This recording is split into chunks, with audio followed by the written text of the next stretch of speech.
Hey guys, welcome to my first setting vlog.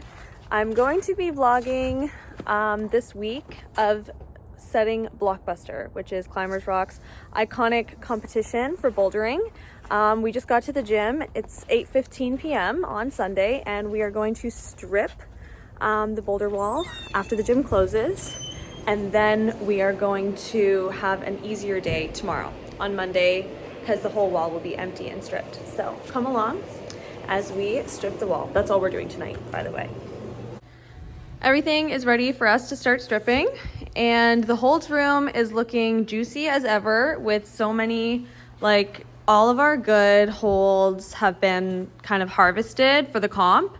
And when I tell you that this is going to be like one of the best things about comps is that you have all of the good holds saved, and I'm very excited. All of our volumes, all of our holds.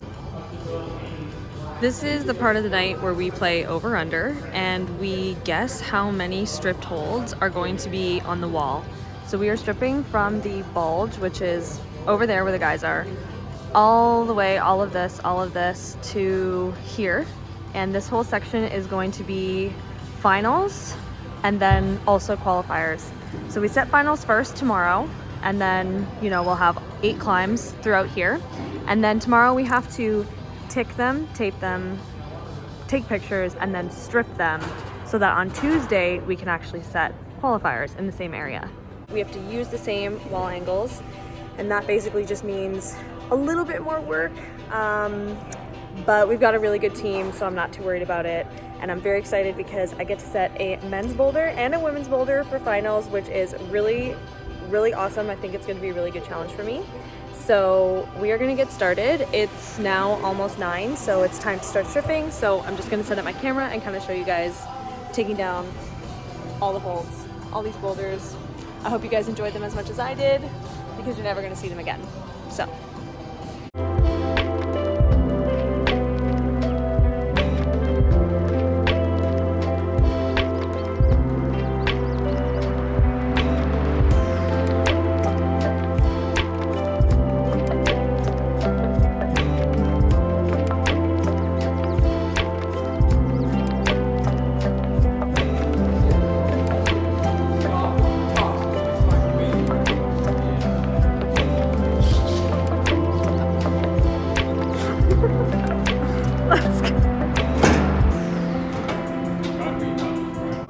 I should clarify. I said we stripped the wall. Stripping means taking off all the holds and volumes from the wall, but a stripped hold is different, and a stripped hold is a hold like this that's kind of just spinning around, and it's because either the T-nut at the back, so all these holes are T-nuts, and you put a bolt in there, so either the bolt is stripped, and that means there's no more threads and you can't get it back out, or the T-nut itself has just completely popped. So that means that I think this is usually popped when the hold is just spinning. That means it's popped, and you can't get any leverage to basically loosen up the hold. If it's like a stripped bolt, sometimes you can like persuade it out with like a wrench, but this is stuck, and so is the pink one. That pink one is actually mine, so technically I should be the one who has to get it off. So I should do that. How long have you had your tape ball? Had this for 10 minutes. No, seriously. Probably 3 months. 3 months of tape. 3 months of tape from a climbing gym. This will tell you how heavy it is. Guys. And now we collect hundreds of bolts and screws and piles for tomorrow. But there are lots and lots of holds to wash, you guys. Like, lots of holds. Time to head home and come back in the morning. Get a good night's rest, probably.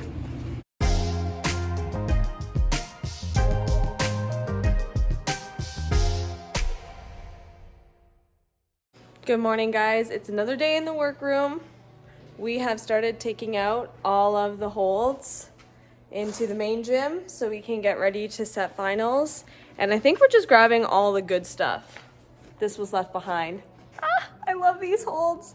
These are the force majeurs from Unit, and they're slopers, and honestly, these are, I'm so excited that we got these. I can't wait to, I don't know if I'm gonna get set with them, but I would not be mad. Imagine. They're just so pretty. Is there a knife? Yeah. Okay.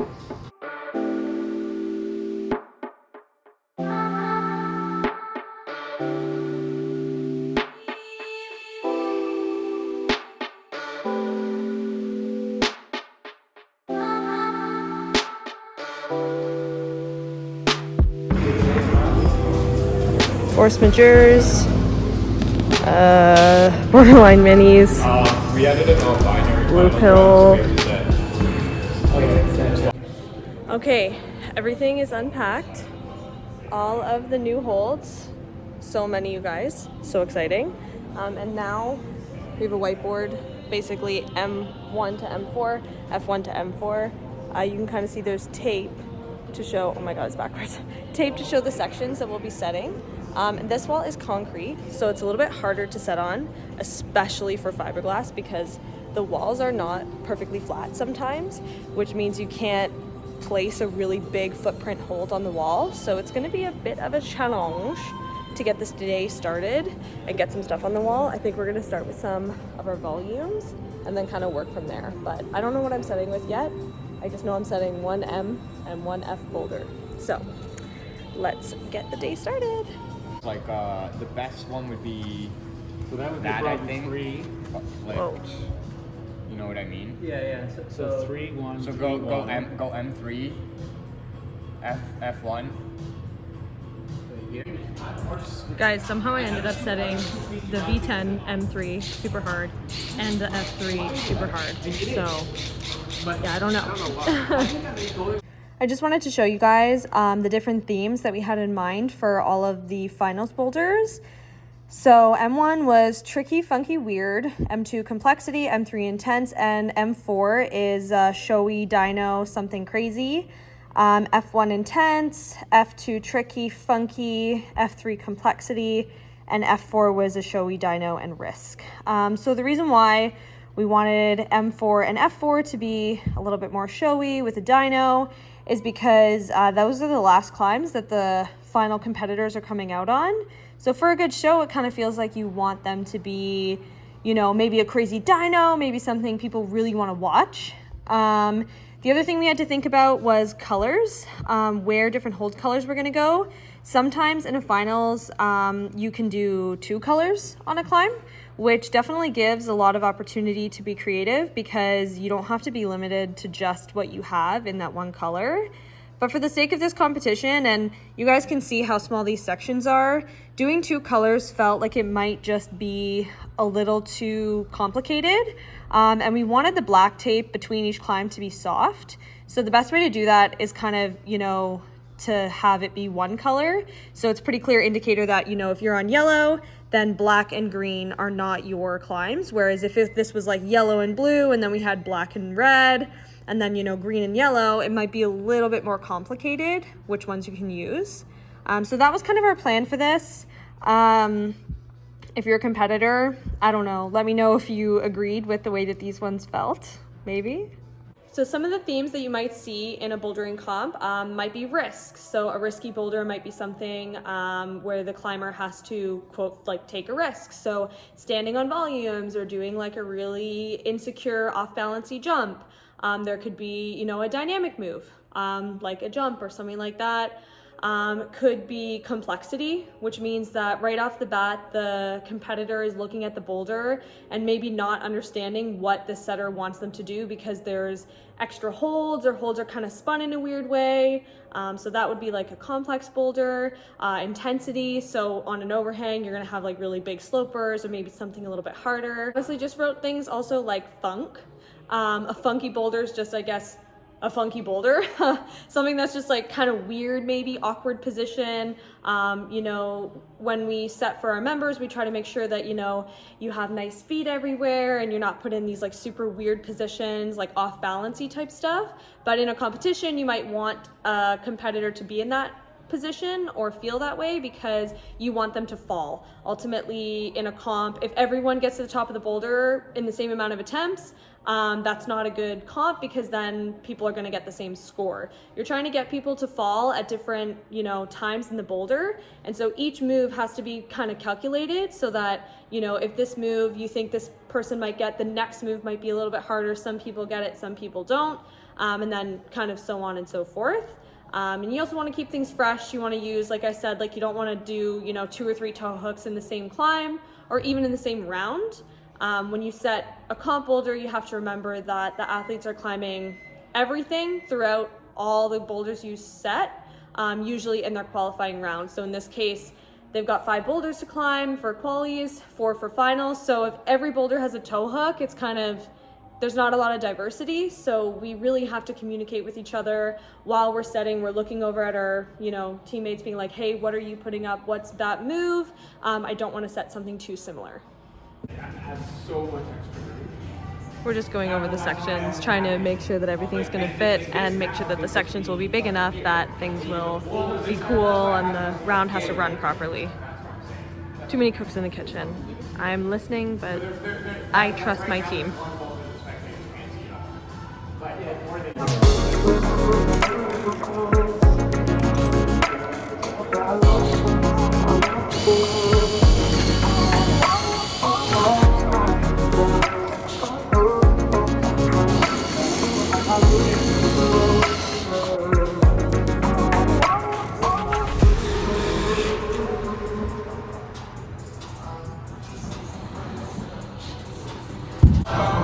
Okay, I've got 4 holds on, and now I need to focus because this is a lot of work. So I know, me too. tune back in for the rest later. Okay, test it.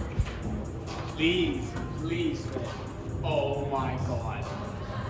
Oh, It's like almost perfect. It's almost perfect. that was pretty sick. That is so good. That's so That is sick. so good. Thank God I got those digital holds. Yeah. Woo! The yellows match perfectly. That's great.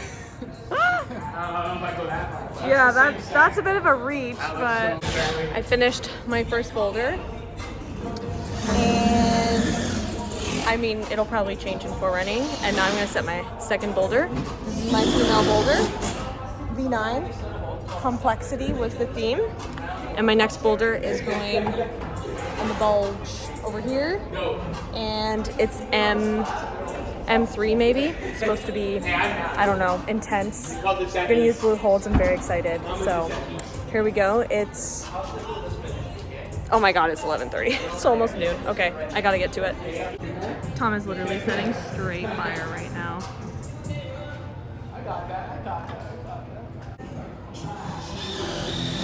Not really sure what's going on over there, but teamwork, I guess? Here's some progress on boulder number 2. The bottom is a couple force majeures, 1 borderline, and I'm gonna put 3 jelly jumpers at the top there. I still have lots of blue holds. Everything's going pretty good. Climbs are looking sick. Picking this finish hold because it's comfy if you're tossing to it over a lip. My skeleton for this blue, this is supposed to be the hardest men's boulder for finals. I'm kind of happy with it. I know it's going to have to change. As I mentioned, normal for boulders to change. I'm not married to any of the moves. I kind of just did random stuff, but I'm excited to see how it turns out after.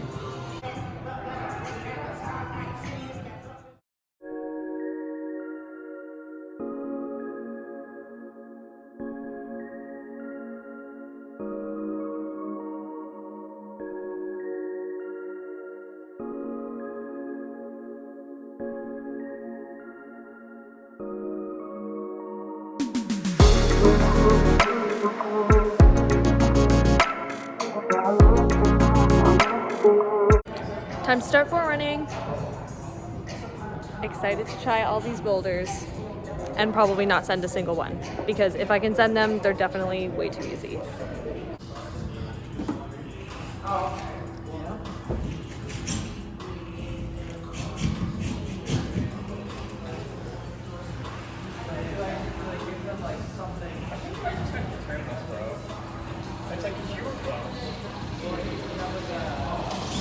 But if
Like 4 inches, maybe.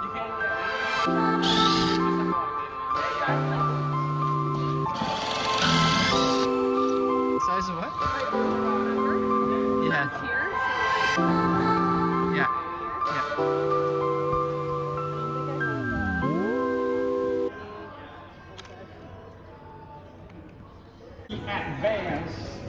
Advanced warfare.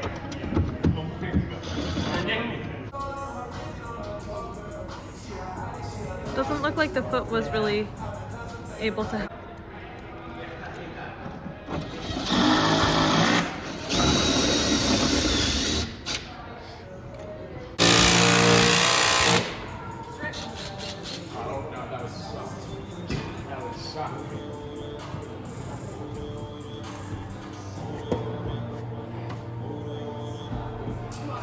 Oh my god.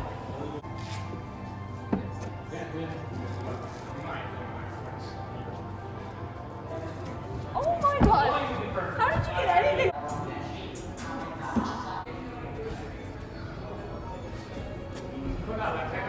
Yep.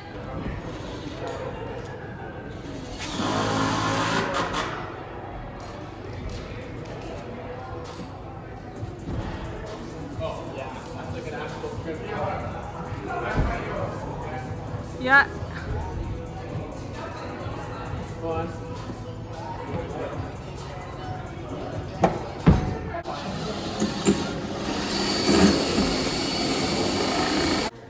Okay guys, I'm putting this battery on here. I have maxed out my impactor.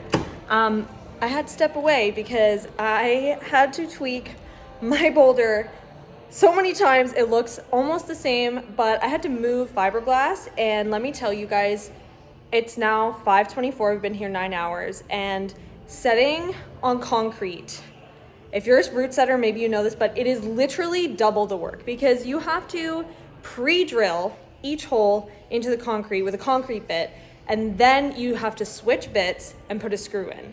And if you want to move the hold, you have to do that whole process again. You can't just hold the hold and just put a screw in because the screw is going to break if it goes into concrete. So it's literally so much work. It's so hard on my elbows. My elbow's literally dead. My shoulders are dead.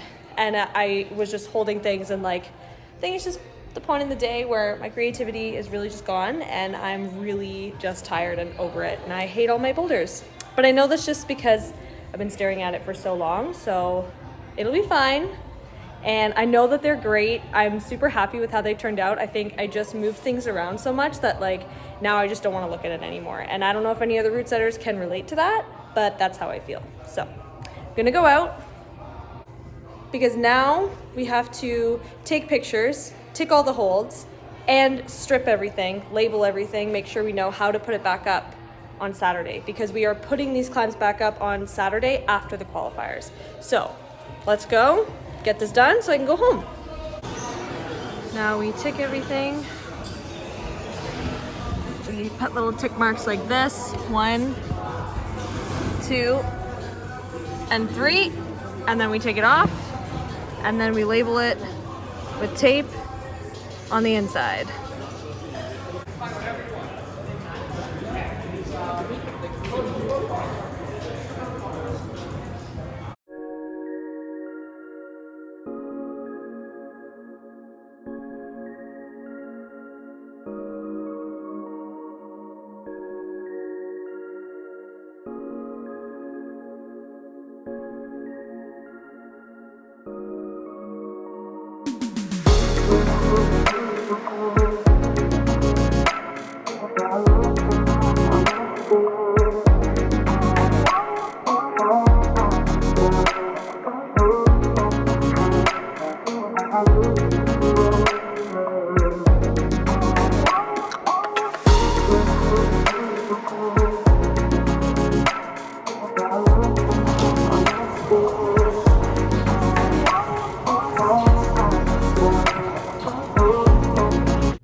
I forgot to film this earlier, but it's time for bed now. We got home and immediately just kind of chilled out, made some dinner, and honestly, I was just so tired from today that I kind of just needed to come home and just not do anything. So yeah, I won't sugarcoat it. It was a hard day. There was a lot of setting, a lot of moving around holds. My shoulders are pretty sore, my elbows are sore, and just very low energy. So we just got home, made dinner, like I said, relaxed. And tomorrow we're going in to set qualifiers, so that'll be really fun. And yeah, I'm gonna go to bed now. So check back tomorrow for qualifiers. Good night.